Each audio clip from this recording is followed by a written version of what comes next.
Hare Krishna. Today we will be discussing translation and explanation of Srimad Bhagavad-Gita, chapter 5, text 25.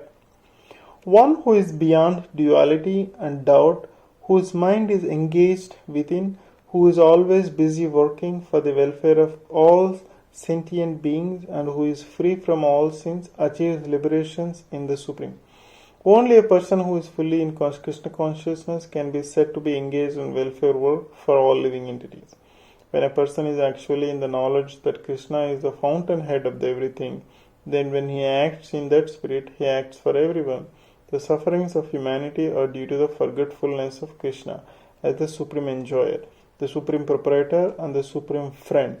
Therefore, to act to revive this consciousness within the entire human society is the highest welfare work.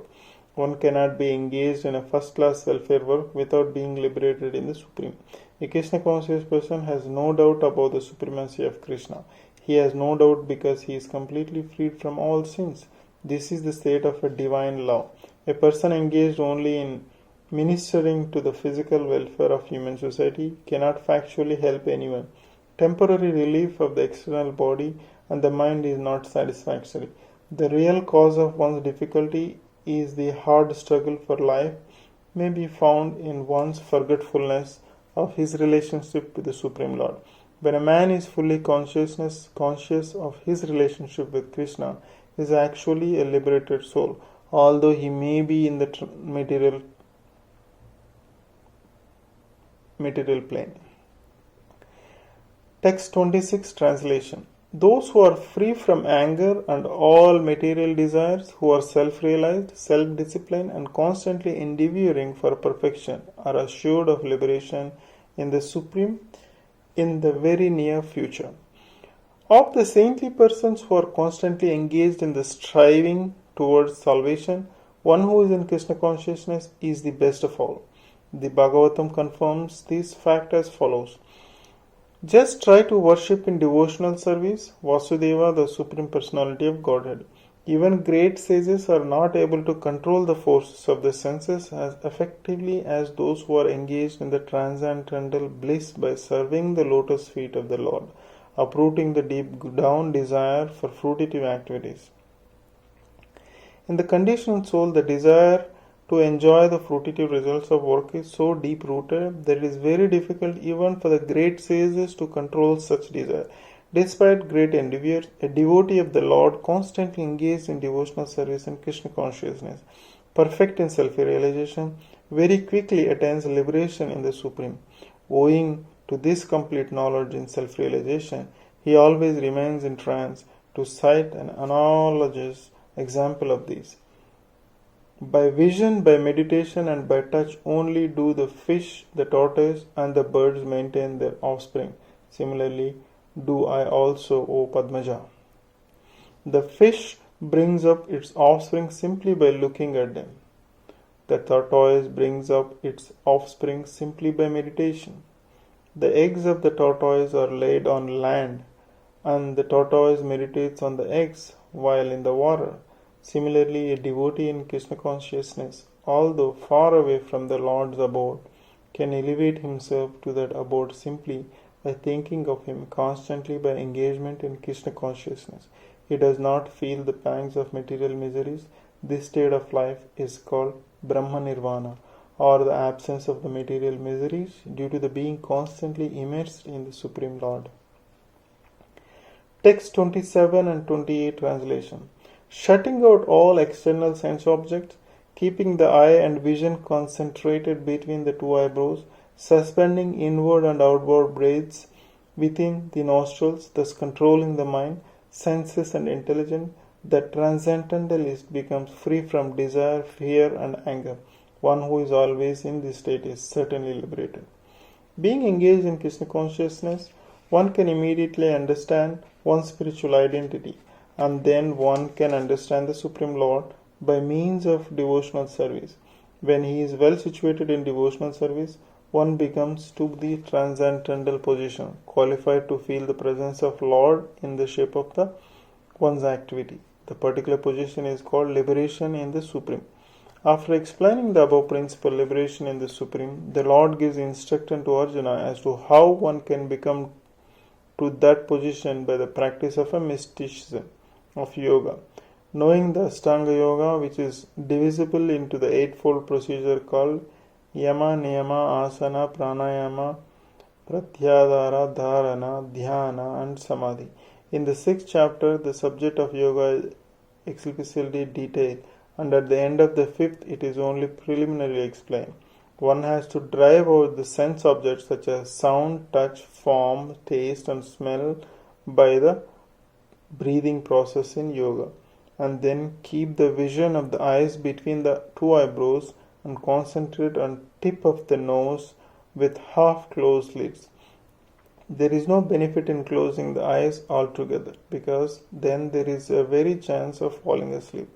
Nor is therefore there a benefit in opening the eyes completely, because then there is the hazard of being attracted by sense object. The breathing movement is restrained within the nostrils by neutralizing the up and down moving air within the body. By practice of such yoga, one is able to gain control over the senses, refrain from outward sense object, and thus prepare oneself for liberation in the Supreme. This yoga process helps one become free from all kind of fear and anger, and thus feel the presence of the Supreme Soul in the transcendental situation. In other words, Krishna Consciousness is the easiest process of executing yoga principle.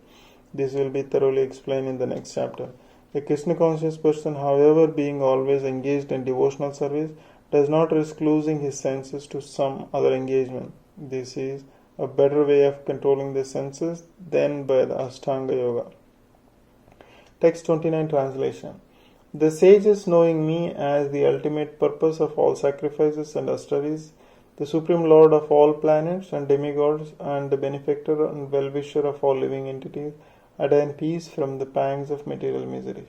The conditioned souls within the clutches of illusionary energy are all anxious to attain peace in the material world, but they don't know the formula for peace, which is explained in the part of Srimad Bhagavad-Gita.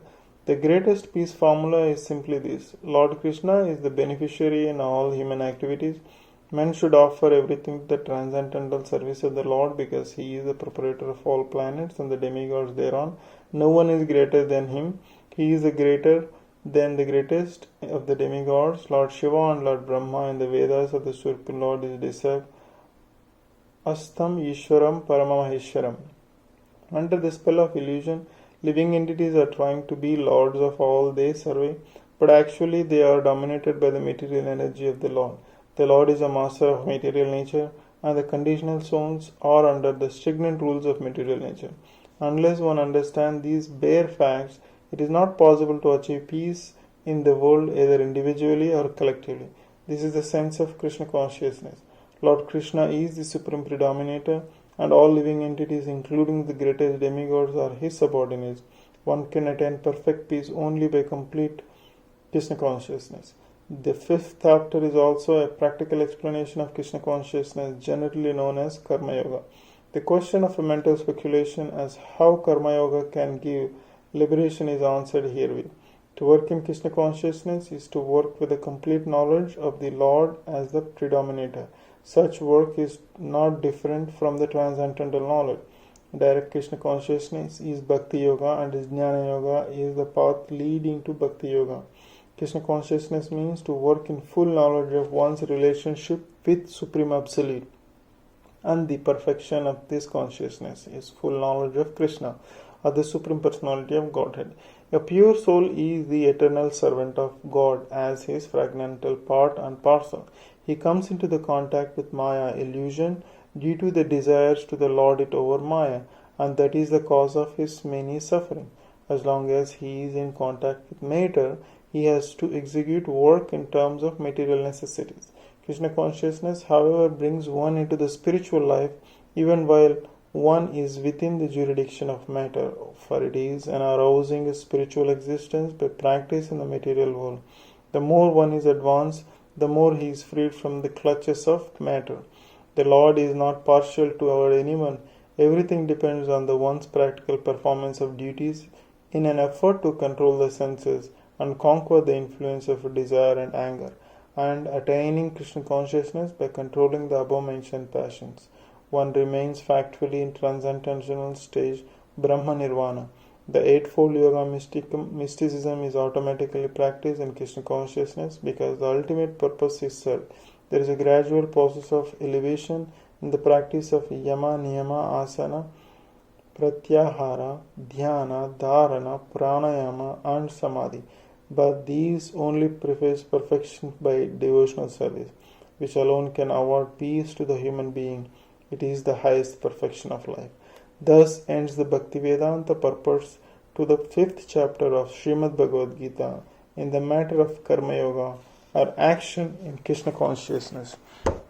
Thank you very much. Hare Krishna. Keep listening for the next chapter, chapter 6, and explanation. Thank you very much. Hare Krishna.